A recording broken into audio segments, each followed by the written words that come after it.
Welcome to Anglo-Romani with Pricey. I'm Pricey, and this is the series where I break down my knowledge that I grew up with of the Anglo-Romani paralanguage / dialect and try to make sense of sort of the wider implications of Romani culture, especially as it came into Britain.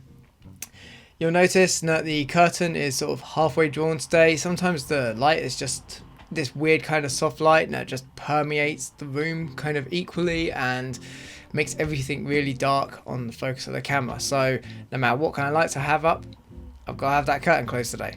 Today I am doing something a little bit different with this series, where instead of looking at particular words and then finding the etymologies of those words and sort of using that to trace the history of Romani people, today I'm looking specifically at suffixes. This is something I said I would do back in, I think it was Food 1. I've yet to make Food 2, I believe. But as I mentioned back in Food 1, I said that I wanted to go over suffixes because it's kind of interesting in how they're used or not used in contemporary Romani. So let's get into this.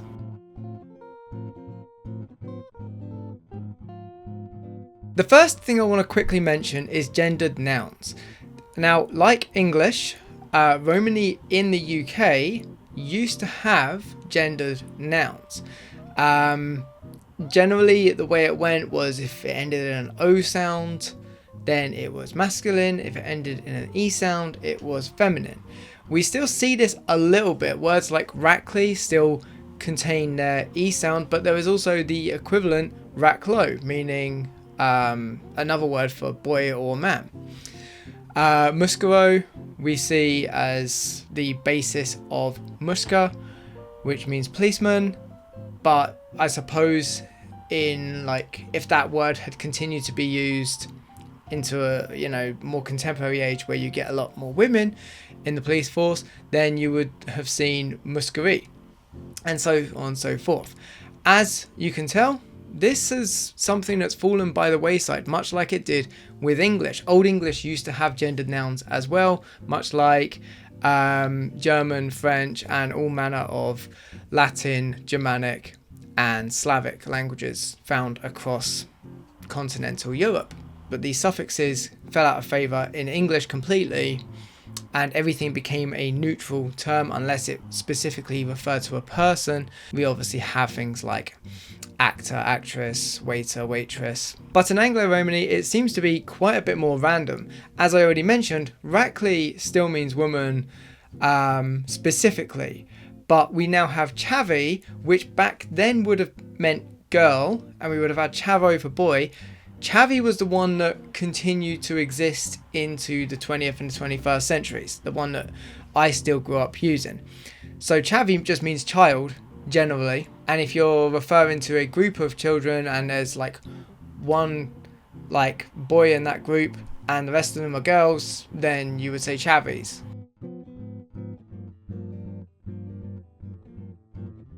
This actually brings me neatly onto my next point, which is the end of words. As I already mentioned, I think it was in commands at the beginning of that, I talked a little bit about verb conjugation in Anglo-Romani. It's very clear to see that Anglo-Romani has adopted fully the English verb conjugations, like past tense of verbs ends in ed, present tense is either s or ing, depending on the kind of structure of the sentence, and plural forms have an s. So conjugation of verbs and that plural form having an s are parts of Anglo-Romani that have fallen exactly into line with contemporary English.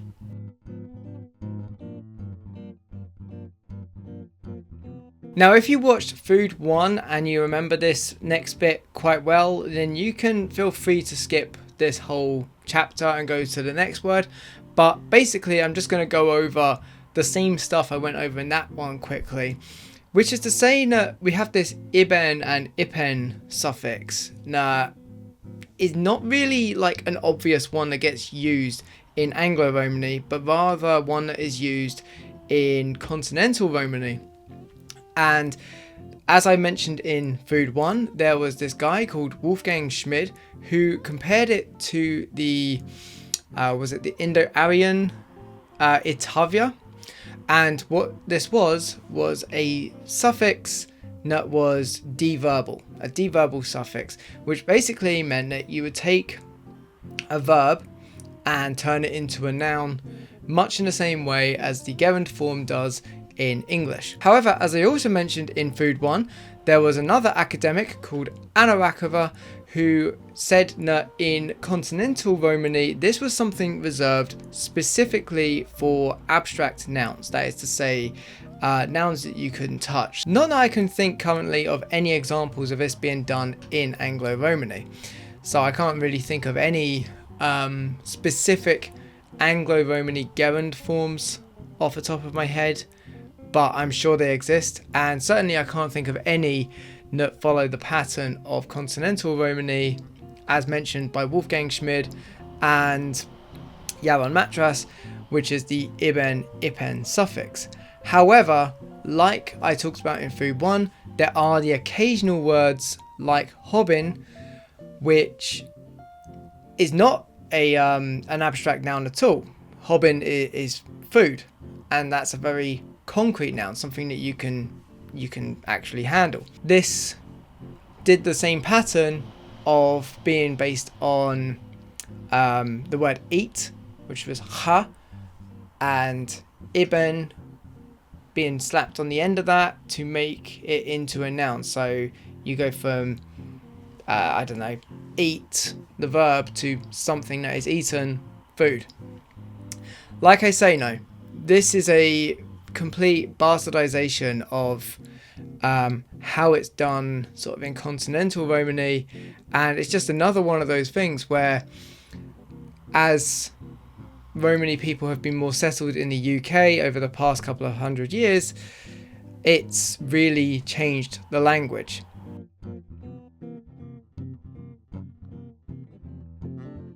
Something else I talked about in Food 1 was the word Mengri, meaning tea. And as you would know if you watched that video, it took me a while to find this word because, as it turned out, Mengri was based on a suffix Mengri that was being put on the words mutter Mengri and pi Mengri, also to mean tea. And over time, the Mengri part of that just got kind of like shortened down to my ancestors in particular, like my sort of lineage, using the word Mengri to mean tea. We're not the only ones, it seems, but like, yeah, it's a very divided word, tea, across different Romani families in the UK. That being said, let's talk about Mengri, which, as you can tell, is pronounced and spelt slightly differently from Mengri. Mengri is tea, but Mengri is this bizarre suffix that I have had a real pig's ear trying to place. All I can say is that mutter Mengri and pi Mengri seem to be outliers, in that Mengri seems to refer not to just any nouns like, say, tea in this case, but specifically people. And you also get Mengro. That's right, we're going back to the gendered nouns that I was talking about earlier. And like other gendered nouns found in Anglo-Romani, it seems to be used with specific people, much the same way as Rackley and Chavi and Mengro did. And like iben and ipen that I was talking about earlier, Mengri and Mengro tended to follow, at least at one time, like a verb to denote, say, a person's job. This was kind of like you would have a verb or sometimes a noun and then put Mengro afterwards, and that would be like that person. So one that I could kind of make sense of when I saw it, even though I didn't grow up with it, was more Mengro, Mora being bread, Mengro being person, that's a baker. So bread person, literally. However, as we've seen, Mengri and sometimes Mengro do get used in Anglo-Romani to mean things that aren't a person, but just rather something that does a job. So another example I found that didn't fit in with anything that I grew up with, but made sense to me when I saw it, was Yoga Mengri, which is a gun. That's literally fire, something that does something to do with fire, so firing off a gun. So yeah, Mengri gets used in completely different ways from like how it used to be used. And this then brings me on to like at least my attempts at trying to find the etymology of this word. Mengri was basically impossible. It was impossible. I couldn't find it anywhere. All I could do was find evidence that it has been used in continental Romany, but it doesn't seem to be particularly old from what I can tell. I can't find any sort of trace that is much further back than, say, sort of Central Europe, Eastern Europe, Middle East, nothing. I'm not finding anything at all that even relates to it. And this brings me onto a theory, basically, that I have. I think that this could be a case of, because it's kind of used in that same way that iben and ipen were used, where it's relating to a verb, and because it's also gendered nouns that it gets used with, so it has that E or O sound, I think it's a N-ro. So sometimes a gendered noun ending in an E or an O sound, if the previous word ended with a vowel sound, it would become a ro or re. Muscaro, for example, I think there was musca and then ro got put on the end because you can't say musca o as easily.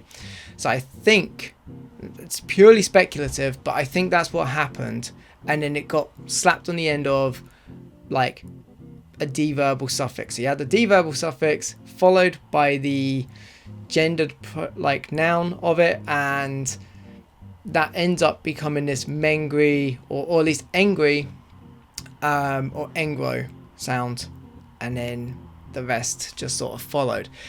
Other than that, please let me know if you know more about this particular word than I do, because I am not finding anything anywhere and actually concretely puts this in a geographic location or a specific time. Now the last suffix that I want to talk about today is one I actually do have a very concrete experience of myself, and that is the word cover. Cover literally means thing, stuff, anything, everything. It is just the word thing. But the way it's used is identical, I find, in my experience, as the word zeug in German. Flugzeug, for example, means aeroplane, but Flug is fly and zeug is thing, so you get Flugzeug, flying thing, or fly thing literally, that's an aeroplane. Similarly, I could talk about some yacht covers. Yacht means eyes, covers means thing. Yacht covers would be a set of glasses. And there are so many examples of my family and I where if we're talking about something and we happen to know, the Angloromani or the Romany word for that particular noun or that particular verb, sometimes it's a verb, usually it's a noun, and we're talking about something to do with it, then off the top of my head I could think of some I've not heard, but I know if I said this to my family it would work. So for example, I could say a vast cover, that's a glove. I could say jockle cover, that's a dog's lead. Something like that, So cover literally means the thing to do with.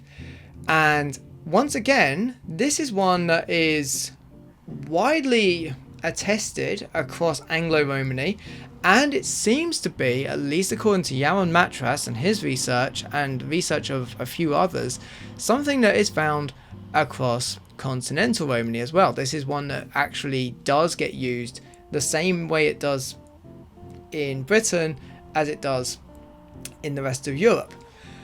However, this is yet another word in today's video where I really struggle to find the etymology of it, and frankly I'm still not 100% sure of what I have found. So unlike Mengri, where I've had to piece it together from speculation, this one I'm a little bit more certain of, and that is only because there is a similar thing, I think it might be the words for that actually, in Old Hindi is kor, and that can also be cover in Anglo-Romani. So that's the best I can find. Again, please let me know if like you know any more about this, or if you're able to dig up any more of this than I am. And with that, those are all of the suffixes that I could think of that I really wanted to talk about in this series, just sort of collectivized in one place. As I mentioned, there's a couple of things where there's massive gaps in the research, at least in the easily available research. Like I'm not finding it no matter how much I go digging. Maybe I'm looking in the wrong place, maybe I'm not using the right search terms, but I'm usually quite good at this stuff and I'm not finding anything yet. So please do let me know if you are able to put my mind to rest on like words like Mengri and Kuvva in particular and where they've come from. But otherwise, just comment on any other sort of things that you've noticed that have gone on the end of particular Romany words, or any other thoughts that you might have on what I've covered today. It's interesting that there is an English word cover and this other Anglo-Romany word cover. They sound basically the same, and in some cases you could say, like for example, layer cover would be your trousers, but it's also something that covers your legs. Anyway, feel free to like this video. Check out the rest of the series if you haven't already. Feel free to check out the rest of the channel if any of it's your thing, like music discussion and retro gaming. And until next time, have a good one.